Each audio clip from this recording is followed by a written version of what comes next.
Hoy un nuevo día comienza y en Bajo su Gracia te invitamos a reflexionar en nuestra matutina tomada del libro Las 95 tesis de la justificación por la fe de Morris Bender. Tesis número 23. La entrega. El cristianismo en desarrollo experimenta una sumisión intermitente. A veces depende de Dios, otras veces de sí mismo. Basado en San Lucas capítulo 9, versículo 54. Viendo esto, sus discípulos Jacobo y Juan dijeron: Señor, ¿quieres que mandemos que descienda fuego del cielo como hizo Elías y los consuma? Los discípulos recorrían el camino hacia Capernaum. Sus pasos se hicieron cada vez más lentos hasta que casi perdieron de vista a Jesús que caminaba delante de ellos. Discutían acaloradamente y casi no notaban que Jesús no los acompañaba, excepto cuando trataban de asegurarse de que no los escucharía. La discusión versaba sobre un tema favorito: ¿quién sería el más grande en el reino? En alguna oportunidad se habían atrevido a incluir a Jesús en estos debates, con la esperanza de que Él les diera una respuesta directa que aclarara el asunto de una vez por todas. Pero Él les había contestado únicamente con una parábola acerca de los niños, en lugar de darle la clara descripción de responsabilidades que habían esperado. Ahora se avergonzaban de pensar que Él pudiera darse cuenta de que aún discutían sobre lo mismo. Pero esta vez no sería la última en que los discípulos se verían envueltos en esta clase de disputa. A pesar de los repetidos esfuerzos que Jesús había realizado para instruirlos, aquel día escucharían sus palabras en la casa de Capernaum.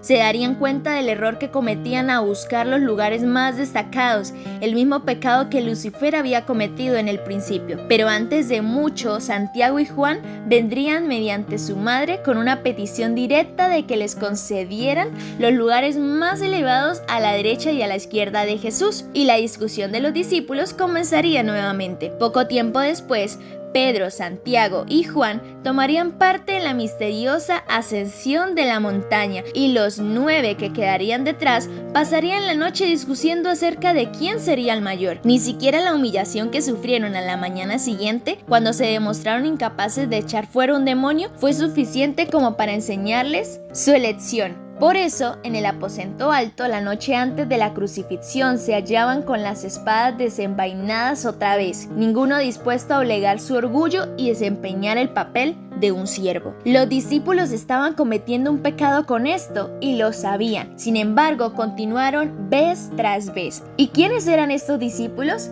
Bien, eran hombres que habían gozado del privilegio de pasar 3 años en intimidad, relación con Jesús. Se relacionaban con Él diariamente. Eran hombres convertidos, puesto que cuando regresaron de su viaje misionero, Jesús les dijo que debían regocijarse porque sus nombres estuvieran escritos en los cielos, en lugar de gozarse por el poder que les había sido concedido sobre los demonios. Lee Lucas capítulo 10, versículo 20. El libro de la vida no contiene los nombres de las personas que nunca se han convertido. La historia de los discípulos resulta inquietante para algunos. Es tan bíblica como su Biblia. Y en efecto, el patrón de sumisión intermitente no comienza ni termina con los discípulos. Abraham, Jacob, Elías, David, María, Marta y aún Pablo exhiben el mismo patrón con su experiencia, juntamente con muchos otros personajes bíblicos. Es una cuestión que nos inquieta, pero es una realidad que la Escritura registra muy fielmente. Ya hemos notado antes que no existe tal cosa como una entrega parcial. La sumisión lo incluye todo o nada, pero la posibilidad de una entrega inconstante es real.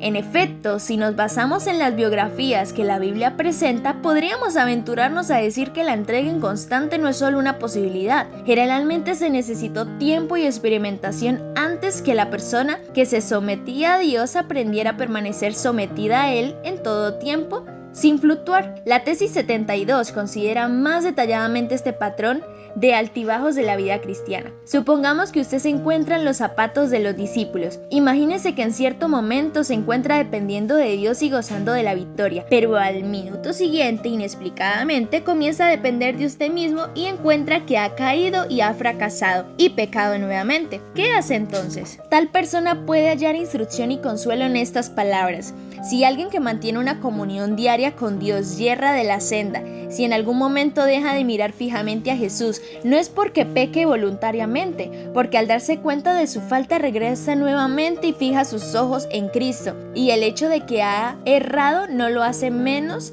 amado al corazón de Dios. En Bajo Su Gracia queremos que siempre estés interactuando con nosotros. Es por eso que te invitamos a ingresar al siguiente link para resolver las preguntas del día. Síguenos en nuestras redes sociales y comparte este contenido.